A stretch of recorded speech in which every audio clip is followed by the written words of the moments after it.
कालू एक अमावस्या की रात अपने घर छुट्टी मनाने के बाद वो अपने गांव से अपने हॉस्टल वापस जा रहा था। अगले दिन से उसके एग्जाम शुरू होने वाले थे और जल्दी पहुंचने के चक्कर में उसने एक शॉर्टकट लेने का सोचा। उस शॉर्टकट का रास्ता जंगल से होकर गुजरता था।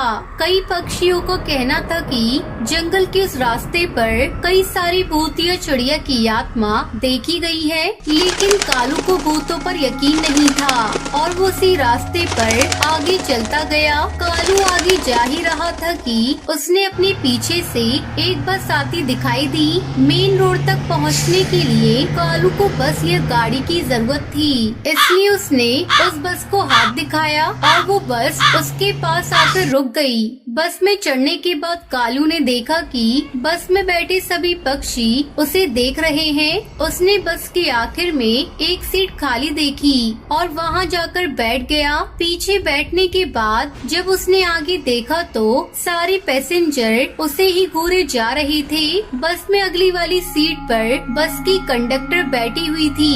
कालू ने उससे कहा, अरे कंडक्टर साहिबा, जरा एक टिकट दीजिएगा। तो उस चिड़िया ने बड़े ही अजीब तरीके से कालू को अपने पास बुलाया। ए कौवे, टिकट चाहिए ना? इधर आ, जल्दी आ। कालू को वो कंडक्टर बहुत ही डरावनी नजरों से देख रही थी। कालू ने अपने साथ बैठे पक्षी से कहा, बड़ी अजीब चिड़िया है, ऐसे देख रही है जैसे खा जाएगी। कालू के कहते ही उसके साथ बैठा पक्षी भी उसे वैसी नजरों से घूरने लगा। फिर कालू ने उससे पूछा, भाई साहब बताना, ये बस कहाँ तक जाएगी? तो उसके साथ बैठे पक्षी ने कहा, ये बस चलती रहती है, कभी अपनी मंजिल तक पहुंचती नहीं है। ये सुनकर कालू कौवे को बड़ा अजीब लगने लगा। उसने आगे देखा तो अभी भी बस के सभी पक्षी उसे ही देखे जा रहे थे, इसलिए उसने अपने कान में ईयरफोन लगाए, मोबाइल पे म्यूजिक चलाया और आंखें बंद करके सो गया। कुछ देर बाद बस में अचानक एक जोर का झटका आया और वो बस बेकाबू हो गई। कालू की नींद खुल गई। जब उसने अपनी आंखें खोली तो जो उसने बस का नजारा देखा, उसे देखकर उसके होश उड़ गए। सामने कंडक्टर चिड़िया अपने असली रूप में खड़ी थी। वो कोई और नहीं बल्कि भूतिया टूनी चिड़िया की आत्मा थी। बस में बैठा हर पक्षी बहुत अजीब लग रहा था, जैसे वो सब जिंदा मुर्दे हो गए हों। कालू ये सब देखकर बहुत डर गया था और वो बस से निकलने के लिए अपने सीट पर खड़ा हुआ था। तभी भूतिया टूनी चिड़िया की आत्मा उसके पास आई। अब तुम्हें कौन बचाएगा कालू कौवे? हम सब तुझे मार डालेंगे और तू भी हम सब की तरह भूतिया चिड़िया की आत्मा बन जाओगी और इस बस के ना खत्म होने वाले सफर पर हमारा साथ दोगे। ये सुनकर कालू बुरी तरह कांपने लगा। वो अपनी जगह से हिल भी नहीं पा रहा था। भूतिया कंडक्टर चिड़िया उसके पास आई और कालू का गला पकड़ लिया और उसे हवा में उठाकर जोर से पटक दिया। उसके सर में बहुत गहरी चोट आई, जिसकी वजह से वो बेहोश हो गया। जब उसकी आंख खुली तो वो अपने घर में था। उसका पिता उसके पास ही बैठा था। कालू को होश में आता देख कड़कनाथ सेठ बोला, सुनो कालू की माँ, कालू को होश आ गया है, जल्दी आओ। तभी कालू अपने पिता से पूछने लगा, वो बस वो चली गई, वो चली गई क्या? वो बस चली गई क्या? कौन सी बस? तेरा रोड एक्सीडेंट हुआ था। वो तो शुक्र है कि एक जानने वाले पक्षी ने तुझे देख लिया और हमें फोन कर दिया, वरना पता नहीं क्या होता। पूरे 4 दिन बाद होश आया है तुझे। ये सब सुनकर कालू को बहुत अजीब लगा। उस दिन के बाद से कई अमावस्या की रात ऐसी गुजरी जहाँ कालू की जंगल के रास्ते पर एक बस जा रही थी, जिसमें वही पक्षी बैठे दिखते हैं जो उसे दूर से ही घूरते रहते हैं। सिर्फ कालू ही जानता था कि उस दिन उसके साथ कोई रोड एक्सीडेंट नहीं, बल्कि उसका सामना एक भूतिया चिड़िया की आत्मा की बस से हुआ था।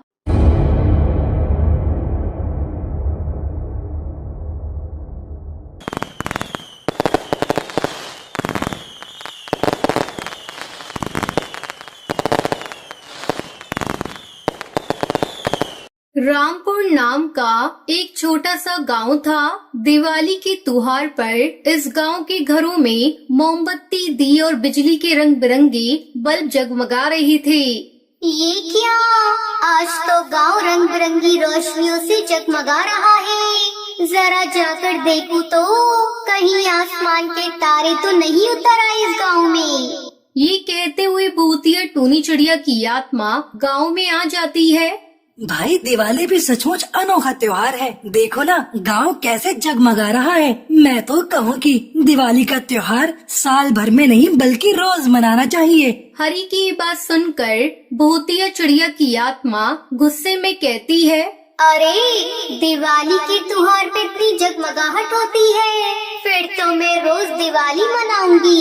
रोज इस गांव के आसमान में रात को जितनी भी तारे चमकते हैं उन सबको चुराऊंगी और अपने घर पर सजाऊंगी। फिर तो मेरे घर रोज दिवाली होगी। उसके बाद भूतिया टूनी चिड़िया की आत्मा पहाड़ी पर बने अपने घर जाती है और वहां जाते ही आसमान पर रहने वाले भूतिया टुन्नू चिड़ा की आत्मा को फोन मिलाती है। हेलो भैया। हेलो छोटी, कैसी हो बहना? कहो कैसे याद किया? भैया क्या आप आसमान से कुछ तारे तोड़कर मेरे पास भेज सकते हो? अरे छोटी, ये कौन सी बड़ी बात है? आज ही अपने दोस्त राहु से कहकर तारे भिजवा देता हूँ। पर मुझे तो रामपुर गांव के ऊपर चमकने वाले तारे चाहिए भैया, ताकि मेरे घर रोज रात दिवाली की जगमगाहट रहे और उस गांव में अंधेरा छा जाए। ठीक है छोटी, मैं तुम्हें वही तारे भिजवा देता हूँ। अब तो खुश? हाँ भैया, मैं बहुत खुश हूँ।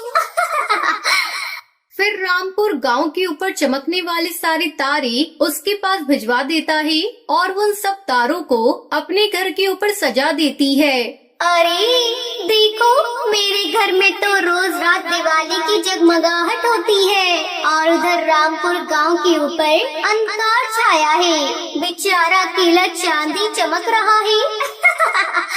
इस घटना के बाद रामपुर गांव के पक्षियों का दुर्भाग्य शुरू हो जाता है। गांव में अनहोनी घटनाएं घटने लगती हैं।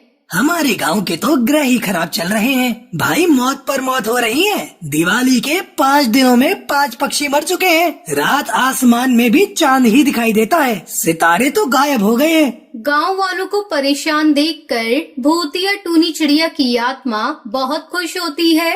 मूर्ख गांव वालों, जितना रोना है रो लो, तुम्हारा कुछ नहीं होने वाला, क्योंकि तुम्हारे भाग्य के सब सितारे तो मैंने चुरा लिए हैं। इसके कुछ ही दिन बाद एक पहुंचे हुए बाबा गांव में आते हैं। बाबा जी, हम सब गांव वाले बड़े संकट से गुजर रहे हैं। अगर समाधान हो तो बताओ, बड़ी कृपा होगी आपकी। ये कहकर वो बाबा को सब सच बता देते हैं। तुम सब गांव वालों के भाग्य के सितारे एक भूतिया चिड़िया की आत्मा ने चुरा लिए हैं। तुम्हारे गांव के ऊपर चमकने वाले सारे सितारे अब उसके घर में चमकने लगे हैं। बाबा जी, क्या सितारों को वापस लाने का कोई उपाय नहीं है? कल पूर्णिमा की रात है। तुम सब गांव वाले उपवास रखो और चंद्रमा की पूजा करके उसे जल अर्पण करो। अगर चंद्र देव खुश हो गए तो सब सितारे अपनी जगह वापस आ जाएंगे और सबका संकट टल जाएगा। फिर इस भूतिया चिड़िया की आत्मा का क्या होगा बाबा? चंद्रदेव की शक्ति से वो भी अपने आप गायब हो जाएगी। फिर अगले दिन पूर्णिमा को गांव के सभी पक्षी उपवास रखकर चंद्रमा की पूजा अर्चना करते हैं और फिर उन्हें जल अर्पण करते हैं। इस तरह चंद्रमा प्रसन्न हो जाते हैं और गांव वालों के भाग्य के सितारे वापस से गांव में आकर चमकने लगते हैं। साथ ही भूतिया चिड़िया की आत्मा भी हमेशा के लिए गायब हो जाती